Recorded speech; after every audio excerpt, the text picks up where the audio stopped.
अंबिकापुर शहर में इस समय दुर्गा पूजा का त्यौहार बड़े ही धूमधाम से मनाया जा रहा है। साथ ही जगह जगह डांडिया का भी आयोजन किया जा रहा है और इन डांडिया के कार्यक्रम में बड़े बड़े सेलिब्रिटी भी आ रहे हैं। उनमें से एक भाभी जी घर पर हैं के सानंद वर्मा भी अंबिकापुर पहुंचे थे, जिनके साथ आईपीएल में एंकरिंग करती देखी जाने वाली हर्षिता बग्गा भी आई हुई थी, जिनसे हमारे संवाददाता अलंकार तिवारी ने खास बातचीत की। देखिए, मेरा मेकअप नहीं हो रहा है और मेरा जो फेस है ना, जो उसको बनाया नहीं जा रहा है, कोई और बन रहा है और किसी और का मेकअप किया जा रहा है। सीधा मिलते हैं और बात करते हैं। सर, शुरुआत किया जाए। I like it. ये तो सर बता दे, ये जो आई लाइक इट है, ये इसका आया कहाँ concept? I like it basically एक कैरेक्टर है अनोखेलाल सक्सेना जो मैं प्ले करता हूँ और पेनफुल सिचुएशंस में वो इन्जॉय करता है और आई लाइक इट बोलता है। उसको थप्पड़ मारते हैं, उसको भूख नहीं लगती है, उसको शूक लगती है, इलेक्ट्रिक शॉक लेता है वो और उसमें उसका पेट भरता है। तो यहीं से आया बेसिकली। आई लाइक इट जो है ये लिखा हुआ नहीं था, ये हमारे डायरेक्टर शशांक बली के मुंह से निकला था बेसिकली। जब ये था कैरेक्टर पता था, राइटर ने कैरेक्टर लिख दिया था कि वो पेनफुल सिचुएशंस को एंजॉय करता है, तो डायरेक्टर साहब के मुंह से निकला, वो बोलता है आई लाइक इट हैं, तो आई लाइक इट वहाँ से आया। तो शशांक बली ने ये कॉइन किया है basically phrase I like it. लाखों करोड़ों लोगों के दिलों पे आज सिर्फ और सिर्फ आप इस एक लाइन पे हैं, जिसके कारण आज पहुंचे हुए हैं। और ऐसा क्या लगता है कि लोगों को कैसे आप बोल सकते हैं, क्या करना चाहिए कि वो अचानक से ग्रोथ कर जाए, या फिर काफ़ी अक्सर लोग बोलते हैं कि मेहनत करना चाहिए, क्या आप मानते क्या? अचानक से ग्रोथ कभी नहीं होता है। अचानक जो चीज़ होती है वो अचानक ख़त्म भी होती है ना। जो लॉन्ग लास्टिंग ग्रोथ है वो हार्ड वर्क से ही आती है और उसके लिए आपको लाइफ एक्सपीरियंसेस से लगातार सीखते रहना चाहिए और हार्ड वर्क करते रहना चाहिए और अपने परसूट में हमेशा ऑनेस्ट रहना चाहिए। तो जब आप ईमानदारी से काम करते जाते हैं, मेहनत करते जाते हैं, तो फिर ऊपर वाला ज़रूर सुनता है। सर, अपहरण भी एक मूवी है आपकी, ज़बरदस्त मूवी है, वेब सीरीज़ माफ़ कीजिएगा, और इतना ज़बरदस्त हिट हुआ है वो, उसके बारे में बता दें क्या है? हाँ, अपहरण सबका कटेगा मेरे दिल के बहुत करीब है, क्योंकि ये एक ऐसा वेब सीरीज़ है जिसके सिर्फ 12 एपिसोड मैंने किए और मुझे वही पॉपुलैरिटी मिली उस कैरेक्टर को करके, दुबे जी का कैरेक्टर करके, जो पॉपुलैरिटी मुझे सक्सेना के कैरेक्टर से मिली। इसके सिर्फ 12 एपिसोड किया अपहरण सबका कटेगा के, और भाभी जी घर पर हैं कि 2500 एपिसोड कंप्लीट होने वाले हो गए हैं। तो बहुत बड़ा इम्पैक्ट छोड़ा है अपहरण सबका कटेगा ने, और मैं थैंकफुल हूँ सिद्धार्थ सिंह गुप्ता का, जिन्होंने मुझे इस कैरेक्टर में कास्ट किया। और आसिफ शेख जो विभूति नारायण मिश्रा का कैरेक्टर करते हैं, उन्होंने मुझे मनाया, परसुएट किया। उन्होंने बोला कि ये कैरेक्टर छोड़ो मत, क्योंकि कुछ कमर्शियल में बात अटक गई थी, तो मैंने छोड़ दिया था वो कैरेक्टर।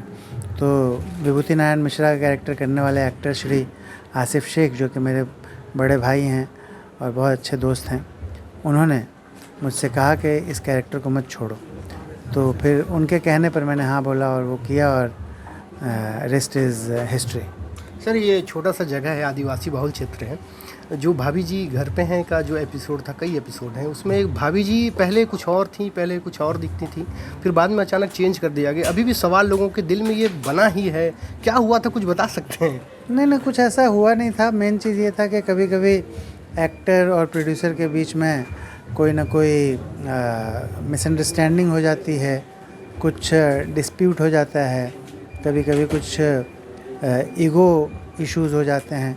तो ये तो ह्यूमन टेंडेंसी है, सब कुछ हमेशा परफेक्ट नहीं रहता है, कहीं ना कहीं कुछ ना कुछ लोगों से गलतियां होती हैं और उस वजह से कुछ चीज़ें ऐसी हो जाती हैं जो एक्चुअली नहीं होनी चाहिए। तो अनफॉर्चुनेटली जो हमारी सबसे पहली वाली भाभी थी, उनका कुछ प्रॉब्लम हो गया और इस वजह से उन्होंने शो छोड़ दिया। और उसके बाद लेकिन उन्होंने तो मुश्किल से 1 साल किया था, हमारा शो अभी 10वें साल में है, तो मुश्किल से 1 साल उन्होंने किया था। उसके बाद 8-9 साल हो गए। जो दूसरी भाभी हमारी आई, वो 8 साल 9 साल से कर रही हैं और बहुत अच्छा कर रही हैं, लोग बहुत पसंद करते हैं उनको। तो और बाकी जो दूसरी वाली एक और भाभी हैं, अनीता भाभी वो भी 5 साल तक थी, सौम्या टंडन। उसके बाद उनका कुछ फैमिली रीजंस से, पर्सनल रीजंस से उनको उन्होंने छोड़ दिया और उनकी जगह एक रिप्लेसमेंट। तो बेसिकली 1-2 रिप्लेसमेंट्स हुए हैं अनीता भाभी में। वो भी पहला जो हुआ था वो 5 साल चली थी, तो कोई बहुत ज़्यादा ख़ास ऐसा चेंजेस नहीं आए हैं। और जो लोग भी हैं वो बहुत ही डेडिकेटेडली, बहुत प्यार से, बहुत लगन के साथ इस शो को करते हैं। और हमारे यहाँ एकदम फैमिली वाला एटमॉस्फेयर रहता है। हम सब बहुत एक दूसरे से प्यार करते हैं, एक दूसरे को इनकरेज करते हैं और बहुत अच्छे माहौल में हम लोग काम करते हैं। सर, जितने भी कैरेक्टर उसमें हैं उसकी मुझे ऐसा लगता है कि उन्हीं के बदौलत, जितने भी कैरेक्टर उन्हीं के बदौलत भाभी जी घर में है जो है वो चल रहा है। आगे कब तक लोग देखते रहेंगे इसको, कुछ है आइडिया बता सकते हैं? मुझे ऐसा लगता है कि भाभी जी में बहुत अभी भी बहुत स्कोप है और मुझे लगता है कि आने वाले काफ़ी लंबे समय तक हमारा शो और चलेगा अभी, क्योंकि इसमें एक बहुत ज़बरदस्त पैशन है इस शो को लेकर। एक बहुत डीप इमोशनल बॉन्डिंग है इस शो के साथ, डायरेक्टर की भी, राइटर की भी, सारे एक्टर्स की भी, कैमरामैन की भी, पूरे यूनिट की, सारा पूरा जो क्रू है, हम सब बहुत ज़्यादा इमोशनली इन्वॉल्व हैं इस शो से, क्योंकि इस शो ने हम लोगों को बहुत कुछ दिया है। तो इस वजह से वो जो एक इमोशनल बॉन्डिंग होती है ना, वो किसी भी शो को लंबा खींचती है। और वो शो जो है वो कई बार किसी 1-2 एक्टर का मोहताज नहीं रहता है कि अगर कोई एक एक्टर चेंज भी हो जाएगा तो उससे कोई ख़ास फ़र्क नहीं पड़ेगा, क्योंकि उसकी एक लॉयल व्यूअरशिप होती है।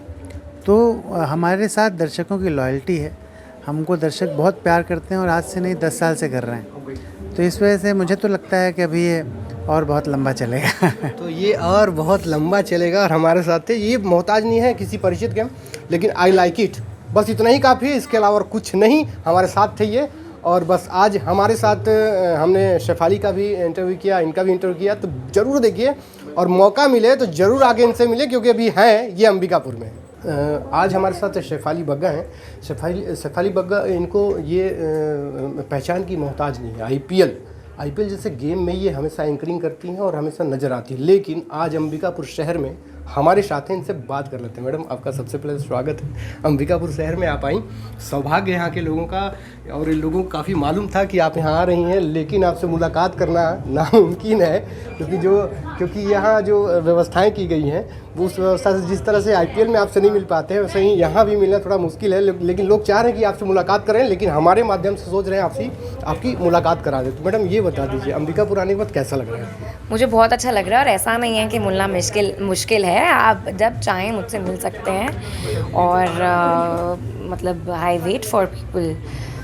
और अंबिकापुर आकर, रायपुर आकर बहुत अच्छा लग रहा है मुझे, और I am very excited for today's event. तो let's see, hopefully, fingers crossed, और मस्ती करेंगे खूब। कुछ कहना चाहेंगी आप अंबिकापुर के लोगों को? मैं अभी तक जितने भी लोगों से मिली हूँ, मुझे सारे बहुत ज़्यादा स्वीट लगे, बहुत हम्बल लगे, एंड बहुत अच्छा लगा। बहुत एक वार्मथ मिली है, बहुत अच्छी तरीके से इन्होंने मेरा वेलकम किया। So I am very happy. Thank you all of you for such a warm welcome. Madam, एक एंकरिंग की बातें अगर करें तो लोग यही कोशिश करते हैं कि कैसे किया जाए, कैसे, एक टिप्स दे देती उन लोगों को। देखो, आप जिस चीज़ से प्यार करते हैं ना, वो चीज़ अपने आप होती चली जाती है, बस उसके पीछे मेहनत करनी है आपको। तो टिप तो यही है कि बस कंसिस्टेंट रहो, मेहनत करते रहो, धीरे धीरे, 1 स्टेप एट अ टाइम। रोज़ नई चीज़ें सीखते रहो, दूसरों को देखो, और बस कॉन्फिडेंस अपने आप आ जाएगा। कॉन्फिडेंस अपने आप आ जाएगा। तो ये थी शेफाली बग्गा। समय काफ़ी कम है, क्योंकि हम ऐसे समय में आए हुए हैं जब इनसे हम मुलाकात कर रहे हैं। बाकी फिर ये आने वाली हैं, वापस से ज़रूर मुलाकात करेंगे, कई सवालों का जवाब ये देंगी। लोग जॉब के लिए कहाँ कहाँ नहीं कूदते, यहाँ तक कि इतनी मेहनत करते हैं, उन्हें ये लगता है कि मुझे या तो सीए बनना चाहिए, या तो डॉक्टर बनना चाहिए, या तो इंजीनियर बनना चाहिए। लेकिन मेकअप आर्टिस्ट का भी एक ज़बरदस्त रोल होता है, इसे बनना लोग कम ही चाहते हैं। लेकिन आज हमारे साथ अंबिकापुर की एक ऐसी शख्स हैं जो अच्छे जो आर्टिस्ट हैं उनका मेकअप करती हैं। उनकी सैलरी तो नहीं पूछेंगे, लेकिन उनसे ज़रूर बात करेंगे कि आखिर ऐसी क्या आपकी वो रही, जो सफ़र रहा कि आज आप मेकअप आर्टिस्ट हैं, और क्या लगता है लोगों को मेकअप आर्टिस्ट का काम करना चाहिए या फिर नहीं। हमारे साथ मौजूद है हर्षा, माफ़ कीजिएगा हर्षा, उनसे बात कर लेते हैं। हर्षा, एक चीज़ देखने को ये मिलती है कि लोग मेकअप आर्टिस्ट बनना बहुत कम चाहते हैं, लेकिन आज आपको हमने देखा, खासकर आप अंबिकापुर की हैं और अच्छे सीधे जो बाहर से आए हुए थे, मुंबई के कलाकार आए हुए थे, भाभी जी घर पे उनके कलाकार आए थे, वो जैसे ही अंबिकापुर पहुँचे सिर्फ हर्षा को ही खोज रहे थे। आखिर कारण क्या है, बात क्या है, ये बता दीजिए। सर पहले तो मैं ये बोलना चाहूँगी कि बहुत कम लोग नहीं है जो आज की डेट में मेकअप आर्टिस्ट बनना चाहते हैं। आजकल हर कोई मेकअप आर्टिस्ट बनना चाहता है, क्योंकि ये एक ऐसी लग्जरी फील्ड है और इतना अच्छा इसमें काम करने के में हम लोग को मज़ा आता है, जितनी हमको डॉक्टर बन के, इंजीनियर बन के, शायद एक एडवोकेट बन के भी नहीं मिल पाती। तो मेकअप आर्टिस्ट, अब आप खुद ही सोचिए, हम सेलिब्रिटी से मिल रहे हैं, तो इससे अच्छा और क्या हो सकता है। एक जल्दी से तो कोई एक लॉयर डॉक्टर के पास भी सेलिब्रिटी के पास नहीं पहुंच सकता ना। मेकअप आर्टिस्ट हैं, बहुत अच्छे makeup artist. God bless. Thank you. But makeup artist को इंस्टेंट मौका मिलता है कि आप किसी भी सेलिब्रिटी का मेकअप कर सकते हो, उनसे मिल सकते हो, इजीली उनके पास जा सकते हो, उनकी चॉइस पूछ सकते हो। तो मेकअप आर्टिस्ट हर कोई बनना चाहता है और बनना भी चाहिए। इस फील्ड में कोई बुराई नहीं है। अगर आप किसी भी काम को दिल से, सच्चे दिल से कर रहे हो तो बुराई तो बिल्कुल नहीं हो सकती। अच्छा, ये सब आप ही को खोज रहे थे? अंबिकापुर में तो कई लोग होंगे, लेकिन अचानक आप ही को क्यों याद किया गया? एक्चुअली मैं इस फील्ड में 15 ईयर से हूँ, तो 15 ईयर से होने की वजह से एक पॉपुलैरिटी जो मिलती है ना, उसकी वजह से शायद हो सकता है कि लोग मुझे सर्च करते हैं मेकअप के लिए। तो मैं तो बहुत प्राउड फील कर रही हूँ कि यहाँ इस बार गरबा में जितनी सेलिब्रिटीज़ आई हैं, चाहे जितने भी होटल्स में, तो सारी जगह मेरा ही मेकअप है। आप मुझे वहाँ भी देखेंगे, यहाँ भी देखेंगे, कल भी आप मुझे देखेंगे, तो मुझे तो बहुत प्राउड फील हो रहा है। आम लोगों के लिए क्या बोलेंगे, उन बच्चियों के लिए, उन लोगों के लिए जो मेकअप आर्टिस्ट बनने के बारे में सोच रही हैं? फर्स्ट ऑफ ऑल तो मैं ये कहना चाहूँगी, एक लड़की होने के नाते हर लड़की को सेल्फ डिपेंड ज़रूर बनना चाहिए। फिर चाहे आप मेकअप आर्टिस्ट बनो, चाहे किसी अदर फील्ड में बनो, बट सेल्फ डिपेंड होने के बाद ही आप कुछ भी डिसीज़न अपनी लाइफ में लेना। तो अगर आप मेकअप आर्टिस्ट भी बनने का सोच रहे हो ना, तो डेफिनेटली बनो, लेकिन इस चीज़ को पूरी सच्चाई और ईमानदारी से करना, तो एक दिन सक्सेस आपको ज़रूर मिलेगी। तो ये थी छोटा पैकेट बड़ा धमाका। 15 सालों से इस फील्ड में है, हम भी नहीं जानते थे, लेकिन आज जब हमने इनको देखा तो ऐसा लगा कि एक ऐसी हमारे बीच शख्स हैं, एक ऐसी महिला हैं, एक ऐसी युवती हैं जिन्होंने मेकअप आर्टिस्ट का जो कोर्स किया, उसके बाद सीधा बड़े बड़े जो आर्टिस्ट आते हैं सीधा इन्हीं से मेकअप कराते हैं। तो ये बहुत अच्छी चीज़ है, इन्होंने बहुत अच्छी चीज़ कही कि सेल्फ डिपेंड होना बहुत ज़रूरी है। तो मैं तो यही चाहूँगा कि आप लोग बिल्कुल इनसे कांटेक्ट करें। पहले पता पूछ लेते हैं और जगह पूछ लेते हैं। कांटेक्ट नंबर मैं नीचे कोशिश करूँगा देने की, पता पूछ लेते, बता देंगे। मेरा पता है MG रोड, above Bank of India, in front of Vishal hardware, HM beauty salon के नाम से मेरी सेकेंड ब्रांच है। मेरी फर्स्ट ब्रांच काफ़ी पुरानी है, वो मिश्रा स्वीट्स के बगल में है, बनारस रोड में। आप दोनों ब्रांच में कभी भी विजिट कर सकते हैं, आप मुझे कांटेक्ट भी कर सकते हैं, मैं डेफिनेटली आपको रिस्पॉन्स करूँ। तो आपको जो बताई ना उस जगह पे जाना है, मुझे तो नहीं समझ में आया क्या बोलना है, लेकिन जो बताई इन्होंने रिवर्स करके सुन लीजिएगा और बिल्कुल जाइएगा, कोशिश कीजिएगा, क्योंकि मेकअप आर्टिस्ट भी एक ज़बरदस्त जॉब है। अलंकार तिवारी, आवाज़, अंबिकापुर।